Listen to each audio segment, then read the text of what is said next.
नमस्कार, times of Swaraj में आप सबों का स्वागत है और मैं हूं संतोष सिंह। और आज हम टाइम्स ऑफ स्वराज में चर्चा कर रहे हैं कि सर, शिक्षकों का सदन से सड़क तक, आज सड़क पर भी आंदोलन हुआ, सदन के अंदर भी आंदोलन हुआ। सवाल वही है जो नीतीश कुमार ने जो घोषणा की, उस घोषणा का अभी तक अमल नहीं हुआ है।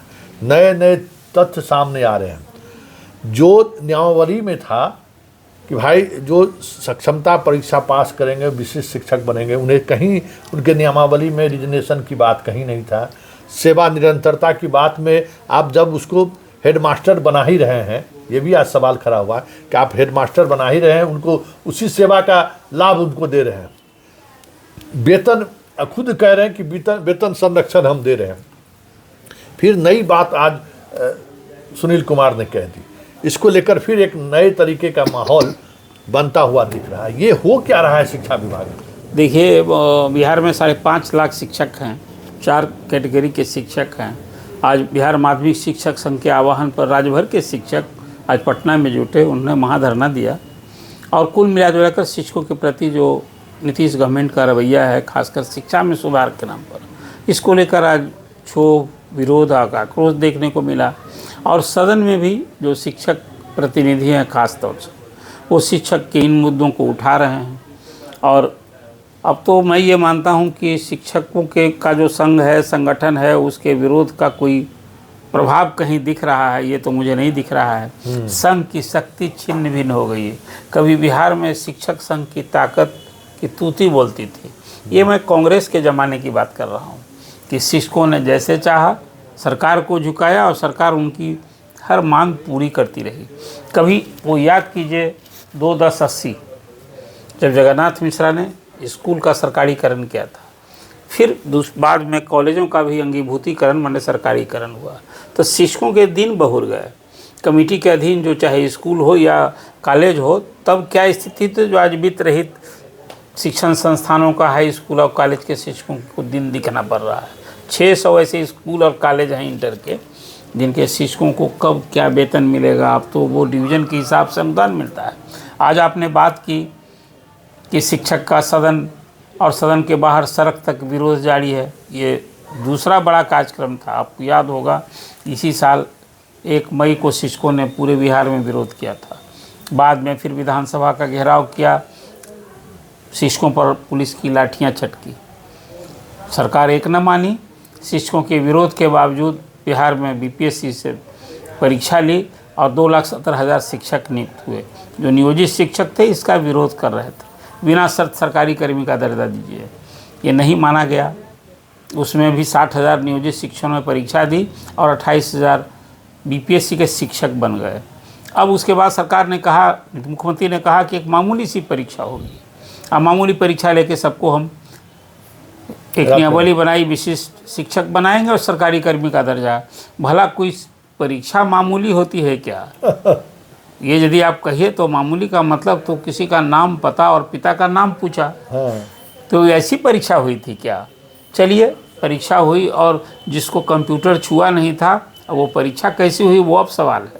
कि जो कंप्यूटर नहीं छुआ था वो कंप्यूटर के माध्यम से परीक्षा देकर पास भी हो गया। और 1,85,000 शिक्षक पहले चरण में पास हो गए। नीतीश कुमार ने उन सबको अभी सबको नियुक्ति पत्र बांट दिया और उस दिन एक बड़ा सौगात भी दे दिया कि वही हमने नियमावली जो बना रखी है, आपका ट्रांसफ़र फिलहाल नहीं होगा, आप जहाँ पढ़ा रहे हैं वहीं विशिष्ट शिक्षक बनेंगे और वही सरकारी कर्मी का दर्जा मिल जाएगा। यही सवाल आपने उठाया। शिक्षक मुख्यमंत्री की घोषणा के बाद उनके आदेश का इंतज़ार हो रहा है, अब तक आदेश नहीं हुआ। इस बीच यही सभी जो नियोजित शिक्षक थे तभी वो विशिष्ट शिक्षक बने हैं। मतलब उनकी सेवा अभी कोई 15, 17, 18 साल तो है ही ना। सेवा की गणना नहीं हो, जैसे ही विशिष्ट शिक्षक बनेंगे सभी नई नौकरी हो जाएगी। 1 साल प्रोबेशन पीरियड होगा। मुझे नहीं लगता है कि शिक्षकों ने और शिक्षक संगठनों ने कभी उम्मीद की होगी कि ये सारी सबकी नौकरी नहीं हो जाएगी। 1 साल सरकारी कर्मियों की तरह प्रोबेशन पीरियड। शिक्षा मंत्री सुनील कुमार ने तो 2 टूक कह दिया कि भाई जो नियोजित शिक्षक हैं वो सरकार के अधीन नहीं काम कर रहे थे। मैं इस तथ्य से, इस तर्क से हैरानी होती है, आखिर नियोजित शिक्षकों को वेतन कहाँ से मिल रहा था? वेतन कौन दे रहा था? क्या पंचायत और नगर निकायों पर सरकार के नियम और कानून नहीं चलते हैं? वहाँ बहाली कैसे हुई? सारे सरकार द्वारा निर्धारित नियम और नॉर्म्स के तहत हो। लेकिन सरकारीकरण जब हुआ था स्कूल और कॉलेज का, तब क्या किसी से परीक्षा ली गई थी? ये सवाल मैं इसलिए कर रहा हूँ कि शिक्षक समुदाय के साथ ये जो आज की नौकरशाही है, नीतीश गवर्नमेंट की मानसिक सोच पर मुझे हैरानी होती है। जो शिक्षक का योग्य हैं, आप उनकी योग्यता की परीक्षा करके उनको हटा न दीजिए, लेकिन समूह में इस तरह का जो एटीट्यूड है ना, ये मुझे लगता है कि कहीं ना कहीं अब वो सारे नियोजित शिक्षक जिसको अभी आपको कहा कि उस वही योगदान करेंगे, उनको इस्तीफा सबसे लिया जाएगा। बम्पर नियुक्ति, बम्पर ट्रांसफ़र, बम्पर इस्तीफा, ये क्या हो रहा है जो आप सवाल करते हैं? इस शिक्षा में सुधार के लिए इससे शिक्षा में सुधार होगा? आप शिक्षकों की जो सुविधा को ख्याल में रखकर आपने आज स्पेशल प्रॉब्लम करके ट्रांसफ़र का ऑर्डर दिया है, ये कुछ एक सराहनीय मैं मानता हूँ कि शिक्षकों के आप दर्द को एड्रेस करने जा रहे हैं। लेकिन जो कुछ एक और एटीट्यूड अपना है, क्या इसके विकल्प नहीं थे? ये जो नियोजित शिक्षक वर्षों से काम कर रहे हैं, उनको आप विशेष शिक्षक बन गए, सेवा नियमित है उनकी, सरकारी कर्मी का दर्जा तो एक ऑर्डर से हो जाएगा कि भाई आज की तारीख से जो शिक्षक पास कर गए उस दिन से वो सरकारी कर्मी हो गए, लेकिन उनसे इस्तीफा। ये वही बात हो गई कि जितने बिहार में बोर्ड कॉरपोरेशन है वहाँ एमडी होता है आईएएस, सरकार नियुक्त करती है, कर्मचारी का वेतन देती है। बिजली बोर्ड में आप घाटा में चल रहा है, 15,000 करोड़ अनुदान दे रहे हैं, लेकिन सारे विद्युत वहाँ बोनस देते हैं, वहाँ सब कुछ देते हैं और कहते हैं वो तो विद्युत बोर्ड का कर्मचारी है। फिर सरकार ने आपने एक्सटेंशन काउंटर बना रखा है। अभी सारे 6 नियोजन इकाई में बहाल हुए थे, तो आपकी बहाली प्रक्रिया गलत थी। लेकिन और वो नियोजन इकाई तो आप खुद बनाए थे। यही तो मैं कह रहा हूँ, उसका नियमावली नियम किसने बनाया? लेकिन वो सरकारी कर्मी चुनाव में काम कर रहे थे, तो प्राइवेट आदमी चुनाव कराता है? अब ये बताइए नहीं, ये क्या है? उनका पीएफ नहीं कटता था, ईपीएफ कटता था। आपने पूरी छानबीन की है उनके। अभी तो 70,000 शिक्षकों की का फोल्डर गायब है, नहीं मिल रहा है। ये किस सिस्टम की विफलता है? सही बात। कुल मिलाकर जो बात आपने कही कि शिक्षकों की अपने हितों की रक्षा के लिए लड़ाई, आज तो अब एक धरना हो गया। अब 1 तारीख को फिर 85,000 शिक्षक जो नियोजित शिक्षक हैं, जो अभी 3 बार तो परीक्षा होनी है, बाकी उसका बाइकआउट करने का, उससे दूरी बनाने की, उनका भी अब 1 तारीख को फिर उनकी बैठक पूरे राज्यव्यापी हो रही है। तो शिक्षकों की लड़ाई जारी है और इधर सुधार के उपाय जारी हैं। और कुल मिला करके शिक्षक को अभी तो खाली हाथ कुछ मिला नहीं है। परीक्षा दे रहे हैं, फिर बिहान होकर उनका सरकारी कर्मी का दर्जा के लिए उनका इस्तीफा होना है, यही सब न हो रहा है। तो अब देखिए आगे क्या क्या होता है शिक्षा के सुधार के नाम पर। आज शिक्षकों को अपनी नौकरी बचाने के लिए सरकार जो जैसे चाहे करना होगा। संगठन की तो दुकानदारी चल रही है संतोष जी, मैं इसको ऐसे मानता हूँ। संगठन आज की तारीख में शिक्षकों के हितों की रक्षा करने में कहीं सफल होता दिख रहा है। बात बड़ी लंबी चौड़ी की जाए। ये सर एक बात तो ये है कि जो ये अब तो सीधा कन्फ्लिक्ट होगा सरकार और शिक्षकों के बीच में, क्योंकि अगर आप विशेष शिक्षक घोषित करते हैं तो आपने कह दिया कि 1 सप्ताह के अंदर आपको रिजाइन देना है, ठीक है। जैसे ही ये बात आएगी, और शिक्षक तो रिजाइन नहीं देंगे, जो टेम्परामेंट उन लोगों का है, मतलब अब तो आमने सामने संघर्ष वाली स्थिति। देखिए मुझे नहीं लगता है कि ये बात जो आप कह रहे हैं, क्या करेंगे शिक्षक, किसके बूते करेंगे, कौन उनके पीछ पर होगा? शिक्षक संगठन का ये विरोध कहाँ काम आया? शिक्षक संगठन ने तो परीक्षा का बहिष्कार करने का आह्वान किया। क्या शिक्षक माने? शिक्षकों ने परीक्षा दी 2 चरणों में। कोई पहले 1,87,000 शिक्षक पास हो गए, दूसरे चरण में भी 65,000 शिक्षक पास हो गए।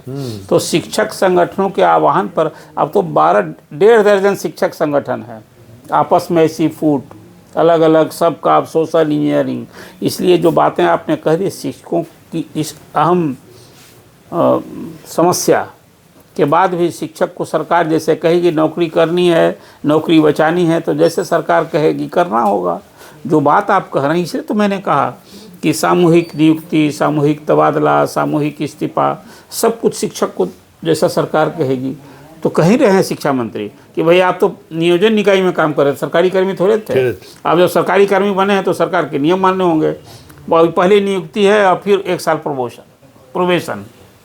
तो जो आपने बात इस्तीफा नहीं देंगे, इस्तीफा करने की बाध्यता है उनकी, तब वेतन मिलेगा। तो कह दिया है कि भाई अब वेतन आपको पहले तो था कि नए स्कूल में मिलेगा जहाँ योगदान करेंगे, इसलिए मैंने कहा कि मुख्यमंत्री की घोषणा के बाद उसके अनुरूप अभी आदेश आना बाकी है। जो मार्गदर्शिका जारी हुई थी उसमें तो था बहुत सारी चीज़ ना, कि पंचायत नगर गृह पंचायत से बाहर, गृह अनुमंडल से बाहर, वो सब शिथिल हो गया। तो अब आदेश जो अभी नियोजित शिक्षकों को सक्षमता परीक्षा उत्तीर्ण शिक्षकों के लिए जो मुख्यमंत्री ने घोषणा की है, उस अनुरूप अभी आदेश का इंतजार है। उसमें उसका तो फॉल आउट है कि सरकारी नौकरी होनी है तो इस्तीफा, 1 साल प्रोबेशन, तो सब अब सामने है अभी। तो अब देखना दिलचस्प होगा कि शिक्षक सरकार के इस रवैये पर के साथ खड़े होते हैं या फिर विरोध करते हैं, क्योंकि सरकार ने तो अब तय कर लिया है। आज के आंदोलन के बाद भी शिक्षक नेताओं के प्रोटेस्ट के बावजूद भी, सदन के बाहर भी और सदन के बाहर अंदर भी, सरकार ने तो 2 टूक कह दिया कि आपको नई नौकरी करनी है तो आप विशेष शिक्षक के रूप में आइए, नहीं तो आप जहां हैं जैसे हैं, हाईकोर्ट ने कह दिया कि आप जहां हैं जैसे हैं वहां आप रह सकते हैं। तो अब ये देखना दिलचस्प होगा कि शिक्षक करते क्या हैं, क्योंकि सरकार ने जो रुख अख्तियार किया है उसमें तो यही है कि आपको रिजाइन देना होगा।